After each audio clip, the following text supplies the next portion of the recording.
ଏ କାର୍ଯ୍ୟ ସାର୍ଥକ ହୋଇ ଉଠୁଛି। परम पिता निकटरे सेमानंकर तीर मंगल पाई प्रभु पाखे प्रार्थना रखुଛି।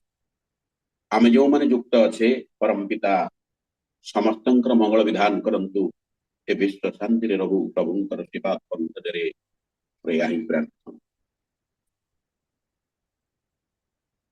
पूर्वर शरत भाई सुंदर भाव ए कार्यक्रम को आरंभ एपर्यंत अग्रणी भूमिका रही कार्य को अग्रगति कर प्रभु पाखरे चिर मंगल मु प्रार्थना रखुची। शरत भाई ये भाव में प्रतिदिन प्रतिनियत इष्टंकर तलापथ कुसुमित हो आम प्रति प्रत्येक प्रभु पाखे निवेदन रखा आम परस्पर परस्पर सहायता भूमिका अवतीर्ण हो निजे धन्य हवा सहित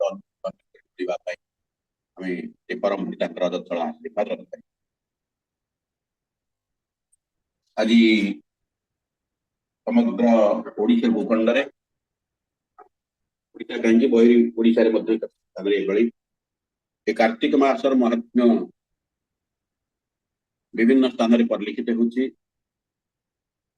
कार्तिक मास को आम प्राय धर्म मास बोली कहू। ए मास सारा कौन कौन सब कर समस्त अवगत से कथा को वर्णना करूनी। कथा हूँ आमे माने आम मानकर पूर्व धारा को परंपरा को ऐतिह्य को दृष्टि को बजाय रखी ताहारी धारा रे आम माने आम जीवन रे आम संसार रे आम समाज रे आम पारिपार्श्विक रे आम अनेक भाव अनेक कार्य लिप्त रखू।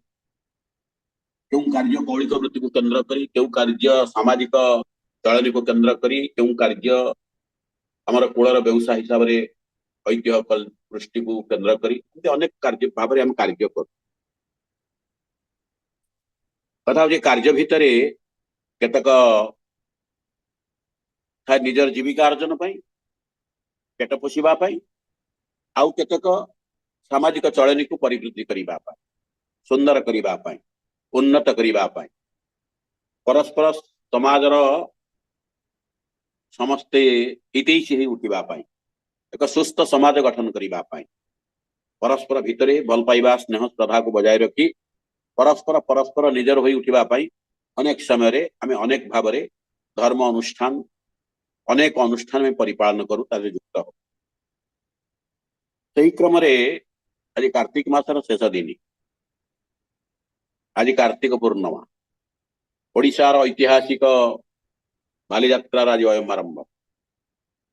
आज कार्तिक पूर्णिमा को केंद्र कर साधव पुओ अनेक भाव आपण मैंने जानते कौन कौन करुला ऐतिह्य को मन पकई आज से चिंतार चिंतित हुई आज विराट उत्सवर आरंभ हम मेला बाली यात्रा जहाँकि वर्ष अति बहुभाव आडंबर परिपालन कर माने प्रस्तुत हो सारी अर्थात अमेरिका देखिब रूसिया देखिब जापान पृथ्वीर अनेक देश पर 10-15 देश ए बाली यात्रा को ए वर्ष उपभोग करेंगे।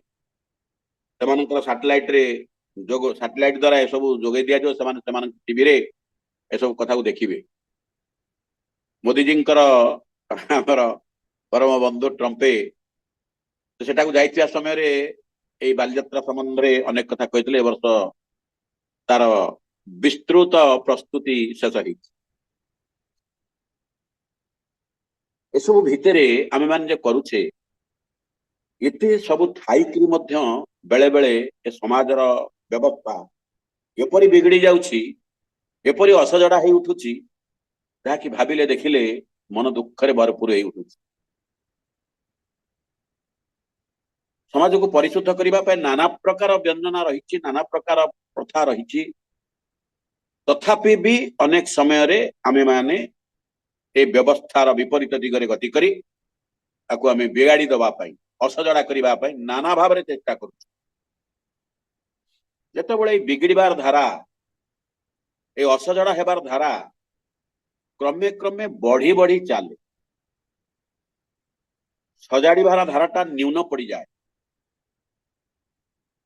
लोक माने सठिक पथरे गति करिबा पई जतबेले सक्षम होंती नाही कोटा ठीक कोटा भूल कोटा करणीय कोटा अकरणीय आम जो पाप पुण्य विचार करछे कोटा पाप कोटा पुण्य इत्यादि इत्यादि कथा जतबेले आमे माने संपूर्ण भाव निरूपण करि न पारू एई समय रे हम माने अन्य उपरे निर्भर करबा पे बाध्य हो ए कथाटा मु बुझी पारनी के जानिचंती कि बुझेई देबे ए कार्यटा मु करि पारनी कि करि परिबे अन्य उपरे हम निर्भर करू एई भली जतबेले अनेक लोक निजर अंतस्थ एई भावना को व्यक्त करबा पई एकत्रित होई उठंती आकुल व्याकुल प्रार्थनार परिसमाप्ति घटाई अनेक समय रे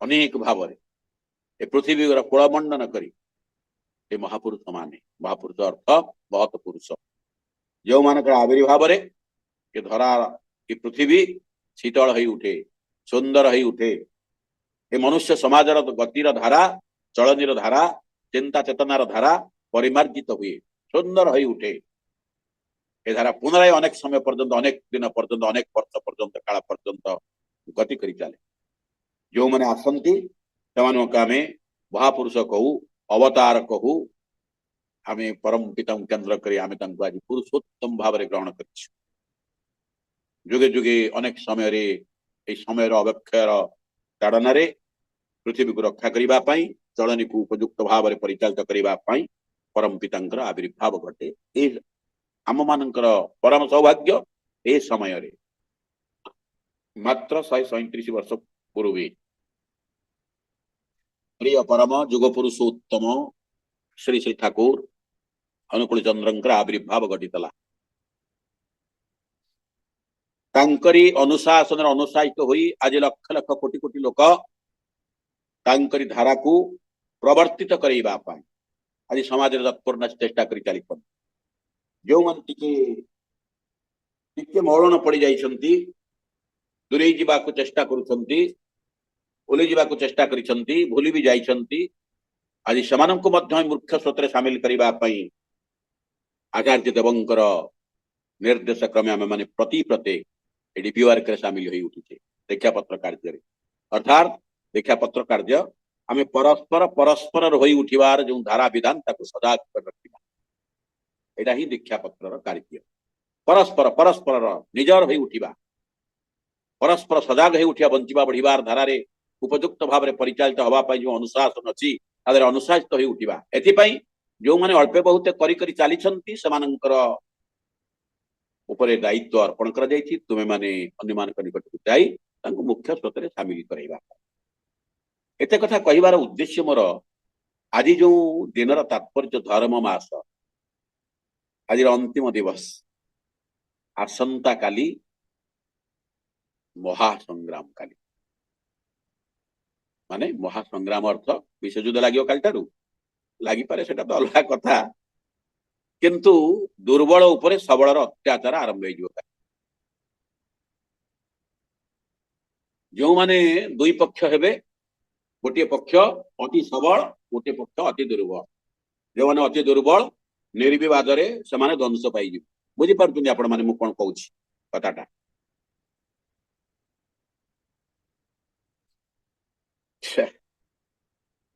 मासक जाक एते भाव चलिले हठात आसंता काली ये मासकर चलनीर एभली परिवर्तन कौन पाई ताले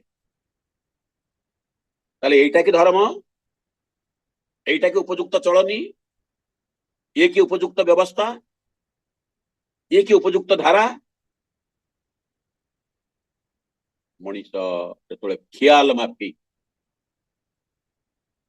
देवता गुरु ठाकुर ब्राह्मण गोसाई को तार मन मुताबक निज इच्छा मानिबा को चेष्टा करे विधान को अग्राह्य करे विधि को अवज्ञा करे ताच्छल्य करे सेतिबेले ठीकटा भूल हो उठे अर्थात ठीकटा बहु दूरे रही जाए कहले देखी जो माने मासक पर्यंत ये अखाद्य कुखाद्य को वर्जन करी जहाँ शरीर पर उपयुक्त नुहे ए मासक पर्यंत कष्टे मष्टे प्राण प्रणे केमिति पूर्णमिटा पाई जीव अपेक्षा कर मासक भितर जो धारणा रहिले यार कौन किसी टिके भी प्रभाव पड़ोनी खाली चिंता करूँ तार कारणटा कौन आमे जिते मूल को छाड़ी डाल रे पानी दऊ किसी समय डालटी पानी संस्पर्श आसी टे सतेज रहे किंतु मूल रे पानी नथिबारु मूल जो सुखा आरंभ करे डाल पत्र गुड़ाक जिते पानी देले भी आपे आपे सुखी जाती अर्थात धर्म समाजर मूल व्यवस्था जदि भुशुड़ी पड़े डाल पत्र गुड़ाक आपे आपे भुशुड़ी पड़ते आज जहाँ अवस्था समाज में देखा पाँच यही कथा को अनुध्यान करी जुगे जुगे काले काले समय को समय परम पितांकर पुरुषोत्तमंकर आविर्भाव घटे तांकरी अनुशासन रे जेतबळे लोक माने अभ्यस्त उठंती भूल कौन ठीक कौन ताको जानिबा पई सक्षम होन ये धर्मर कथा आमे कहि कहि चलते धर्म मास बोली कहूचे धर्मीय चलनी रे आमे परिचालित हेउचे जो धर्म शब्दटा को आज पचारिबे आपण माने माने ठाकुर चरण में आसते तो अलग कथा जो मैंने कतिपय लोक वास्तव दिगटा को धरी रखापी जदिओ टिके टिके चेष्टा करुछंती अनेक लोक 100 संख्या नेले 100 रु 90 हेबेनी जो 10 हेबेनी 90 भाग ये भली विकृत चलनी परिचालित आज प्रवृत्ति कबल कबलायित तेणु बहु लोक जो बड़े भूलटा को ठीक रूप से बाछि नहीं कार्य करी चलिए कम लोक थवा कौन करेंगे निसहाय असहाय खाली देखिए सीना मेजोरिटी मस्ट बी ग्रांटेड ना बहु लोक जुआड़े जाउछंती अटकेबा सहज कथा नुहे एथिपाई आरंभ हुए एक निशब्द आंदोलन विप्लव विशेष भाव में प्लावित करिवार जो धारा आरंभ हुए निशब्द भाव में अदेखा भाव में कई देखी पारंतिनी कई शुणी पारंतिनी किंतु से चलनी धीरे धीरे धीरे धीरे आरंभ हो उठे जो चलनी हूँ पुरुषोत्तम चलनी पुरुषोत्तम धारा पुरुषोत्तम अभ्यास ठाकुर दृष्टि रे आम मैंने जहाँ धर्म बोली बुझीते बुझुचे बुझीचे करी चालुचे करुचे परम पितांकर विधान को लक्ष्य कले ठाकुर सहज सरल भाव में मौलिक तथ्य को आम मान निकट मौलिक कथा ठाकुर सहज भाषा कहते धर्म माने कि बहुत संज्ञा निरूपण कर ठाकुर सहज सरल बाणी ठाकुर कहते प्रथमे जदिओ यहाँ प्रथम नुहे मुझे कहूँ आज आसंता काली को लक्ष्य करी ठाकुर कहले जो आचरण वाक्य कर्म बंचिबा बढ़िबार उत्स है धर्म बोली ताहाकु जानिबु नहले धर्म क्योंठी थाए मात्र मासक पर्यंत आइंस छाड़िबा मासक पर्यंत चलिबा तापरे जीवन चलनी कौन पूरा दुर्विष हो उठिब एथि ठाकुर कहले तोर चलनी सदा सर्वदा सबुदिन प्रति मुहूर्त एपरी हवा दरकार जहा द्वारा तू बंची बढ़ी पारू जो आचरण वाक्य कर्म बंचिबा बढ़िबार उत्स है मूल हुए ताहाकु जानिबु धर्म धर्म हिंदू मुसलमान बौद्ध ख्रीस्टान नुहे आम आज सप्तमी माने भल भाव मर्म मान उपलब्धि कर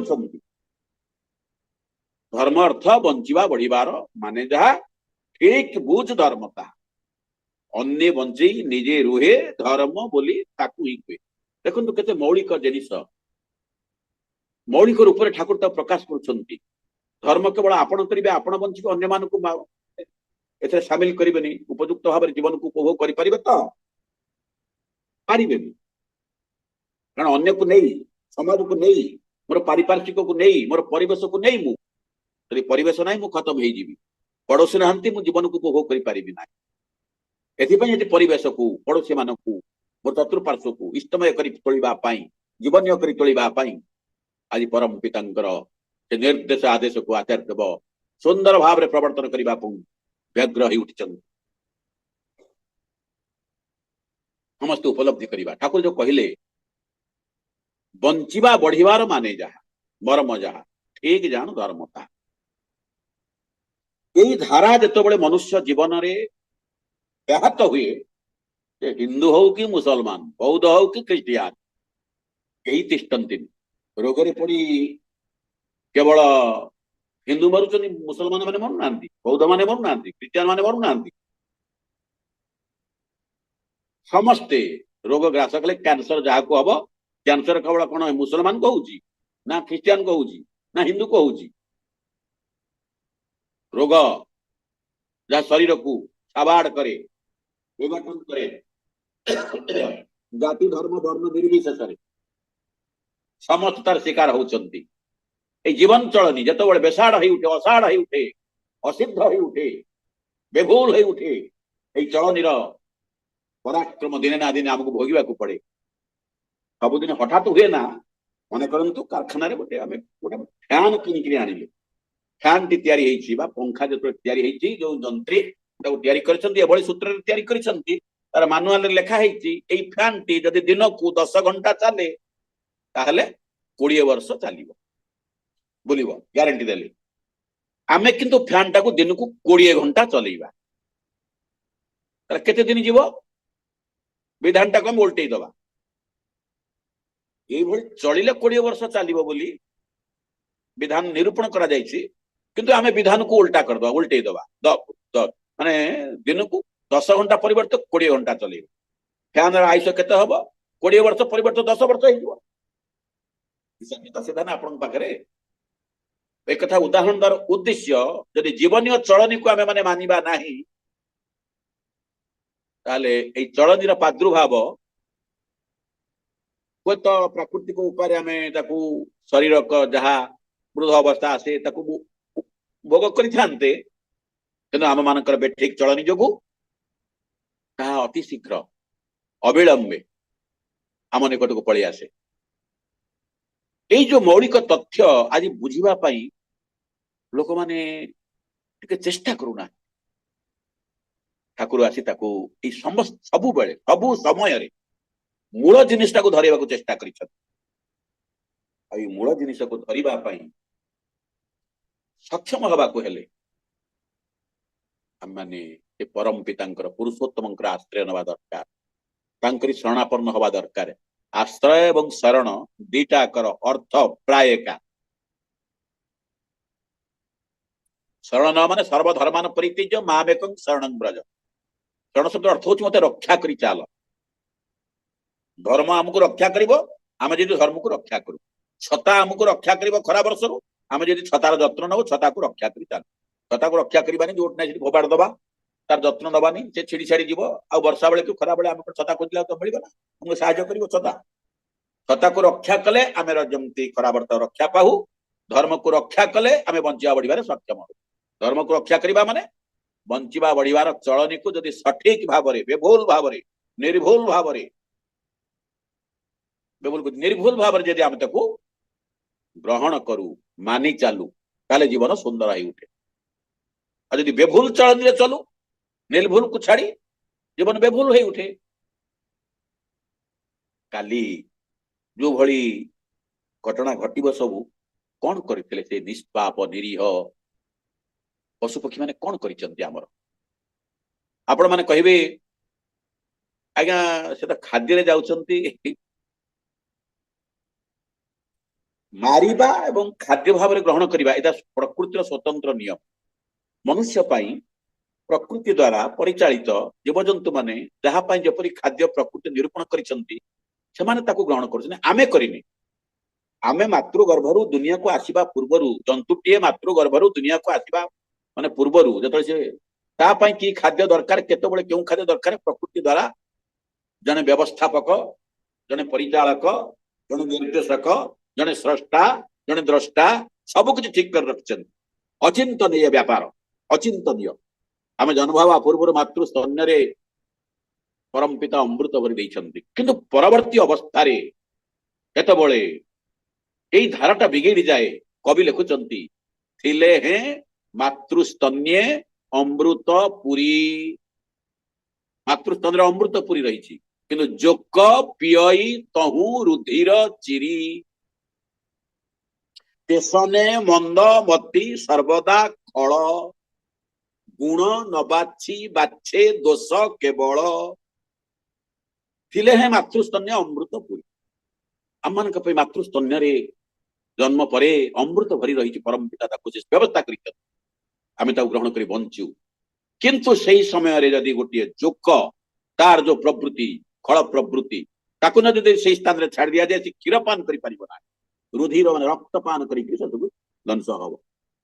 କହିବାର ଉଦାହରଣ ଦେବାର ଉଦ୍ଦେଶ୍ୟ, ଆମେ ମାନଙ୍କର ଯୋଉ ଧାରା ବିଧାନ, ତାକୁ ଯଦି ଉପଯୁକ୍ତ ଭାବରେ ଆମେ ତାକୁ ଗ୍ରହଣ କରି ନପାରୁ, ମାନି ନପାରୁ, ଚଳନି ଭୁଲ ହେଇଯିବ। ଭୁଲ ହେଇଗଲା ପରେ ଆମେ ସେ ଭୁଲର ଶିକାର ହବା, ଦୁର୍ବିଷ ହେଇ ଉଠିବ।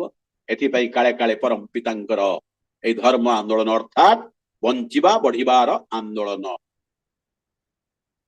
বঞ্চিবা বঢ়িবার বিপ্লব বিশেষ ভাবে পরিপালিত করিবা পাই ଆଉ ତାର ନେତୃତ୍ୱ ନେଇଛି ଆମେ ମାନେ। ତାର ନେତୃତ୍ୱ ନେଇଛି ଆମେ ମାନେ, ପୂର୍ବଭାଗର ସତ୍ସଙ୍ଗୀ ମାନେ। ଆଗରୁ କହୁଛନ୍ତି ଭବିଷ୍ୟତରେ ପୃଥିବୀର ଦାୟିତ୍ୱ ତୁମମାନଙ୍କ ଉପରେ। ତୁମମାନଙ୍କର ଚଳନି ଚିନ୍ତା ଚେତନା ଯଦି ସୁନ୍ଦର ନ ହୁଏ, ସଠିକ ନ ହୁଏ, ଉପଯୁକ୍ତ ନ ହୁଏ, ତୁମକୁ ଦେଖି ଲୋକ ଯଦି ନିଜର ଭୁଲକୁ ପରିହାର କରି ନ ପାରନ୍ତି, ନିଜର ଭୁଲଟାକୁ ଚିହ୍ନି ନ ପାରନ୍ତି, ଜାଣି ନ ପାରନ୍ତି, ତାହେଲେ ତୁମର ପରମ ପିତାଙ୍କୁ ପୁରୁଷୋତ୍ତମକୁ ଧରିବା ସଠିକ ହେଇନାହିଁ। তুই যদি তোর ইষ্ট পথରେ ଚାଲି ନ ପାରିବୁ ପକ୍କା, ତୋତେ ଧରି ଚାଲନ୍ତି ଯେମାନେ ଅଛନ୍ତି, ଯେମାନେ ରହିବେ, ସେମାନେ ହୋଇବେ ଫାଙ୍କା। ତେଣୁ ଏଥିରୁ ଆମମାନଙ୍କୁ କଣ୍ଟାଏ କଣ୍ଟାଏ ସଠିକ ମାର୍ଗରେ ପରିଚାଳିତ ହେବାକୁ ପଡିବ। ଆଉ ସେଥିପାଇଁ ଠାକୁର ଆମକୁ ମାର୍ଗ ପ୍ରଦାନ କରିଛନ୍ତି। ଆମେ ସହଜ ଭାବରେ ତାକୁ କହୁ ଭାବା ବୋଲା କରା, ଯଜନ ଯାଜନ ଇଷ୍ଟବୃତ୍ତି ଯୋଡ଼ିଛନ୍ତି। ତା ସହିତ ଆହୁରି ତାକୁ ତ୍ୱରାନ୍ୱିତ କରିବା ପାଇଁ, ସୁନ୍ଦର କରିବା ପାଇଁ ସ୍ୱସ୍ଥ୍ୟମୀ ସଦାଚାର, ପଞ୍ଚବିଧାନ, ପଞ୍ଚାମୃତ। ପଞ୍ଚାମୃତକୁ ପାନ କଲେ ଯେମିତି ସ୍ୱାସ୍ଥ୍ୟ ସୁନ୍ଦର ହୁଏ, ଅକ୍ଷୁର୍ଣ୍ଣ ରହେ, এই ପଞ୍ଚବିଧାନ ପଞ୍ଚାମୃତ ଭଳି ତାକୁ ଯେଉଁମାନେ ପାଳନ କରନ୍ତି, ସେମାନଙ୍କର ଜୀବନ ମଧୁମୟ, ଛନ୍ଦମୟ, ପ୍ରାଣମୟ, ଆନନ୍ଦମୟ।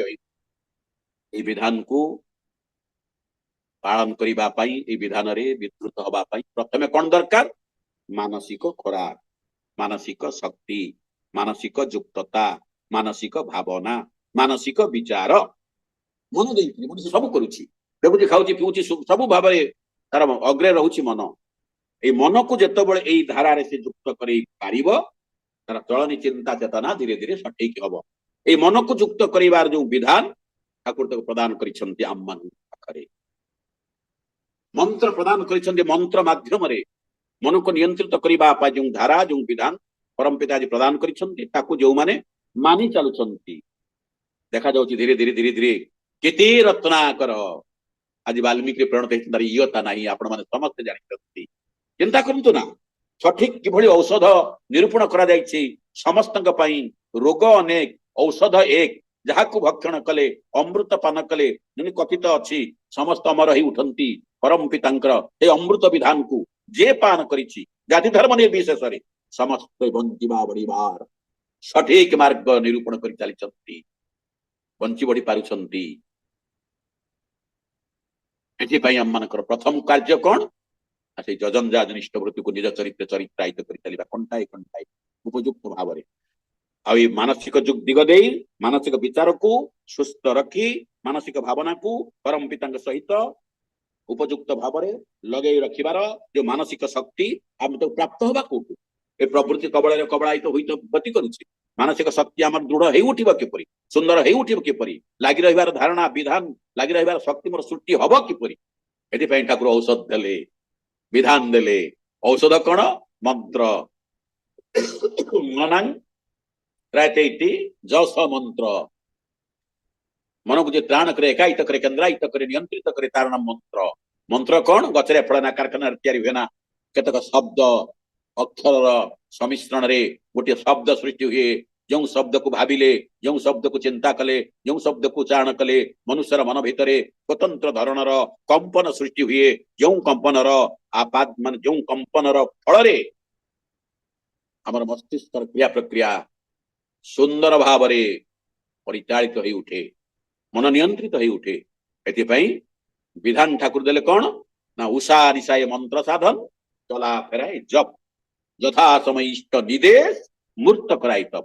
ଏଇ ବାଣୀଟିକୁ ମୂଳ ବାଣୀଟିକୁ ବାଦ ଦେଇ ଯେଉଁମାନେ ଯେତେ ଭାବରେ ନାଚନ୍ତୁ କୁଦନ୍ତୁ ଗାଆନ୍ତୁ କୁହନ୍ତୁ ଯେତେ ଯାହା କରନ୍ତୁ, ଯଦି ଏଇ ବାଣୀଟି ଚରିତ୍ରରେ ଚରିତ୍ରାୟିତ ହୋଇନାହିଁ, କିଛି ଦିନ ପରେ ସବୁ ଗୁଡିକ ଫାଙ୍କା ପଡିଯିବ। ସବୁ ଗୁଡିକ ଫାଙ୍କା ପଡିଯିବ। ଲୋକ ନିସ୍ତେଜ ହେଇଯିବ। ବିଲୁଆଟି ଅଙ୍ଗୁର ଖାଇବା ପାଇଁ ଡେଇଁ ଡେଇଁ ଡେଇଁ ଡେଇଁ ଡେଇଁ ଡେଇଁ ଯେତେବେଳେ ନ ପାଇବ କହିବ ଖଟା।